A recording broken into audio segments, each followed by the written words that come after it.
Good morning, Bison. So yesterday, Jen was really upset with the other children on the chat because she doesn't want to continue to live in a world where she can't be who she really is, which is Jen Talbot.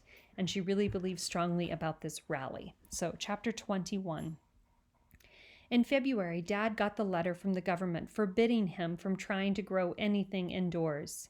It has come to our attention that you have been purchasing excess amounts of plastic pipe, such as is used in the germination, cultivation, and development of vegetative matter in an interior structure, the letter began. Due to the preponderance of such agricultural methods in the cultivation of illegal substances, we order you to cease and desist immediately. Luke read the letter at supper, after everyone else in the family had had a stab at trying to figure out what it meant. Somehow, after reading all the big books that Jen had loaned him, he didn't find the fancy words so daunting. They want you to stop, Luke said. They're scared you're going to grow something illegal, and this part. He pointed at the letter, although everyone else was at the table several feet away, and he was in his usual spot on the stairs.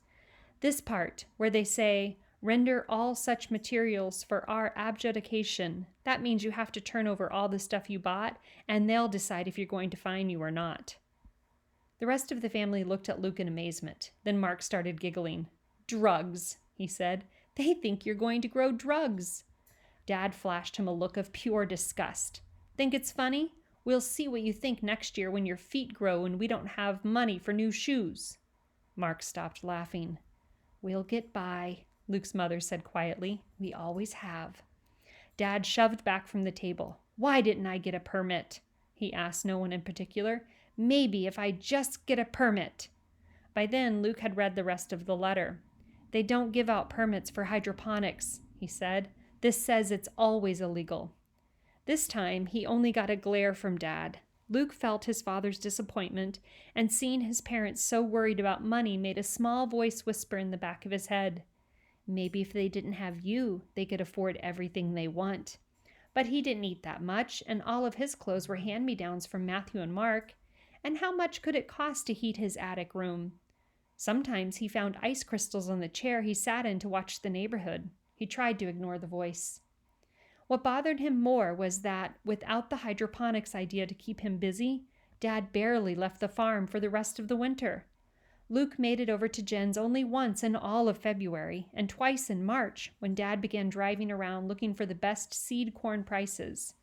But each time Jen greeted him with big hugs and acted genuinely thrilled to see him. Her tantrum in January seemed forgotten.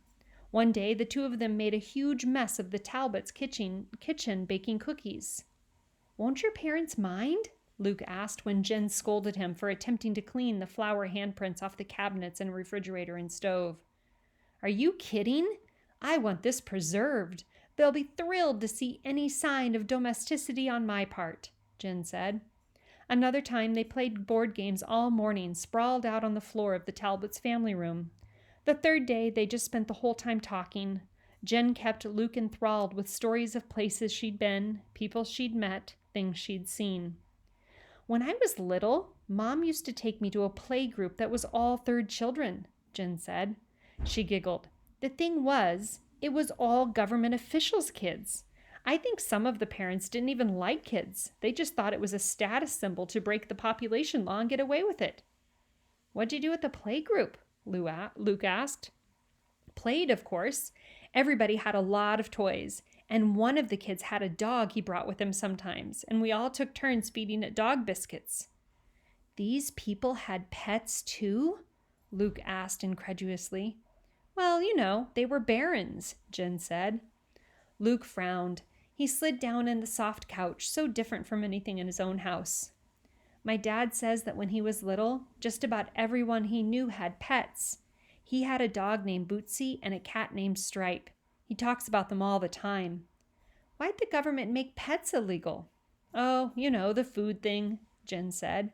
She took a chocolate chip cookie from a pack they were sharing and waved it for emphasis. Without dogs and cats, there's more food for humans. My dad says if it weren't for the barons breaking the law, lots of species would have gone extinct. Luke looked at the cookie in his own hand.